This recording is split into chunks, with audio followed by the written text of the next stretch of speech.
Today, we're just going to get right into it as your favorite talking head does his best to do what he promised. That's right, I did, in fact, read another book, and this one might be the cutest book of all time.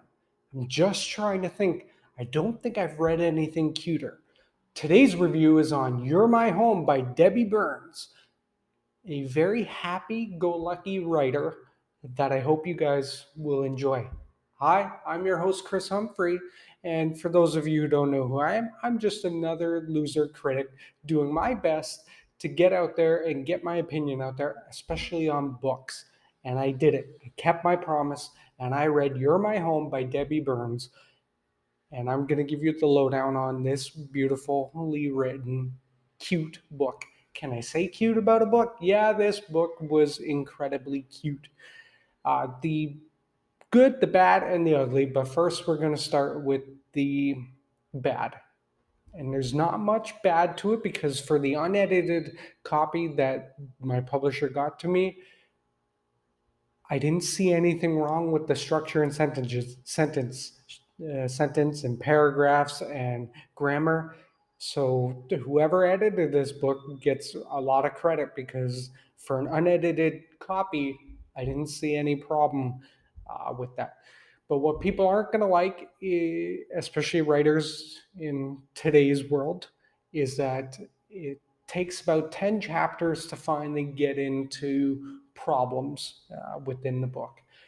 And if there's no problems in the first 10 chapters, then some people will go, and probably throw it away. But I stuck with it because there was something about her writing that made me happy. It made me euphorically happy, very happy in the fact that it was very cute writing and a very cute story. And that's hard to do when there's no actual problems for the protagonist and antagonist to overcome in a book. And it kind of defeats that whole prose that some people have that there should always be a good guy and always be a bad guy, and the character should develop over time. This book kind of goes, well, maybe they're both good and bad because humans are imperfect, and let's make it happy. And I got my dopamine fix on making me very happy. So if you're ever sad or depressed or lonely, read this book or any book by Debbie Burns, as I've learned from her previous work, that it's okay to be happy and write cute stories. And that's what I liked about it. The plot, because I'm going to give you the plot, because that tells you if some people are into it or not. A lovely lady by the name of Riley is down on her luck. We're going to say down on her luck. She can't get a job after um, school, and she has to move back home in her 30s to live with her parents, who she sort of likes but doesn't. And it it it then plays into her landing a paid internship back at the shelter for animals that she used to work at when she was a teenager in school. Now, the reason why it's so cute is because whoever wrote this probably has a love of animals, whether it be cats, dogs, lizards, you name it. There's a lot of good animals in this book, and Miss Burns probably knows the same thing that I know, that animals are way better than humans. It's true. That's why pets is probably the billion-dollar industry that we have, is always going to be pets.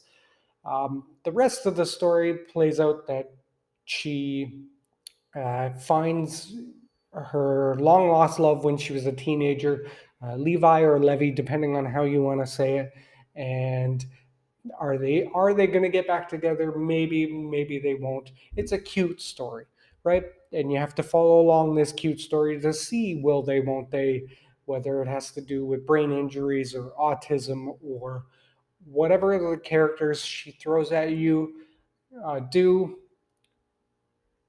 That's the story, right? It's will they, won't they get back together. Meanwhile, we have all these beautiful animals who portray characters in a way that will make you even happier. It made me want to go out and buy a pet at the pet store across from my place, because that's the love of animals is literally the first 10 chapters, and then it plays on for it that will these two idiots who let things in their past get in the way of love, right?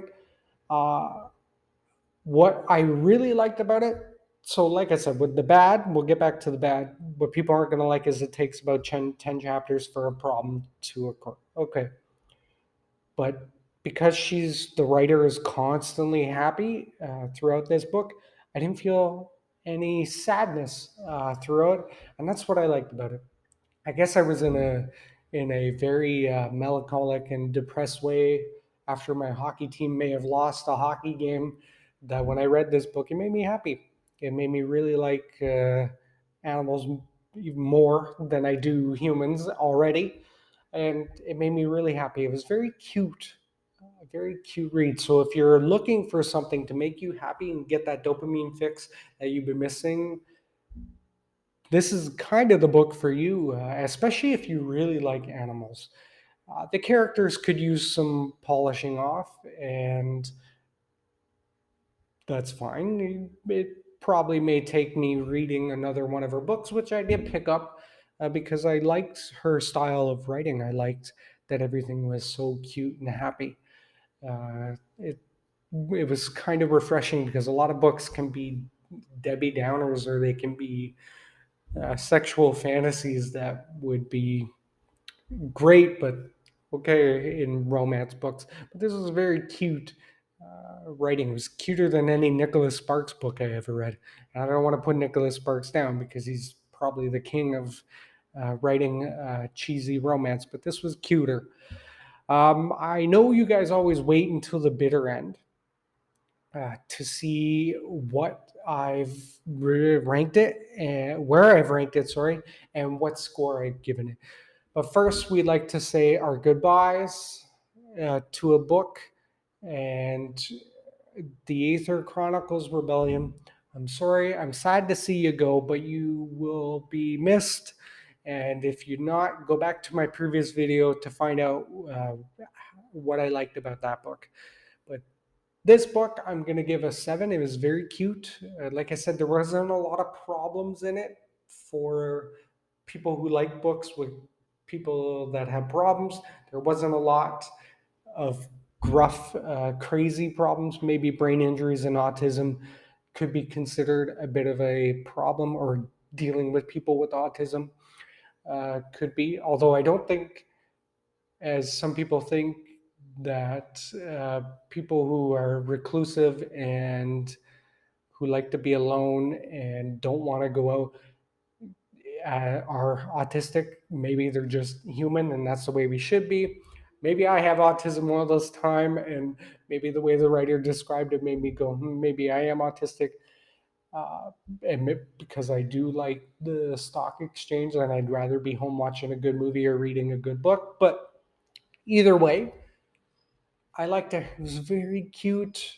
I think I've said this before, but I liked it so much that I went out and got another one of her books because it made me happy. It made me happy to see a romance book where there was no hidden agendas, no other than two characters saying will they, won't they, because of some stupid things that happened in their past, right? And obstacles that they have to overcome within each other and within themselves, with brain injuries and traumatic brain injuries and things like that. Played a good play, but it was cute.